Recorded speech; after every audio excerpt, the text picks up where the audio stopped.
ಏ ಅಂಟಮ್ಮ ಜೋಡೆತ್ತು ಕಣೋ, ಜೀವನ ಸಮವಾಗಿ ಎಳಿಬೇಕು ಕಣೋ.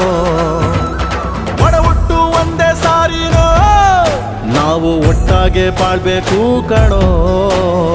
ನೋಡಿ ಇವರ ಕಲಿಬೇಕಪ್ಪ, ಕಣ್ಣಾಕಿ ಹೊಟ್ಟೆ ಕಿಚ್ಚ ಪಡ್ಬ್ಯಾಡ್ರಪ್ಪ. ಇಂಥವ್ರು ಭೂಮಿ ಮ್ಯಾಲೆ ಇರ್ಬೇಕಪ್ಪ ಸ್ವಾಮಿ, ಇಂಥವ್ರು ಭೂಮಿ ಮ್ಯಾಲೆ ಇರ್ಬೇಕಪ್ಪ. ಆಕಾಶ ಭೂಮಿ ಸುತ್ತಿ 7 ಬೆಟ್ಟ ಹತ್ತಿ ನಿಮ್ಮಂತವ್ರು ನೋಡಿಲ್ಲ ಕಂಡ್ರೋ.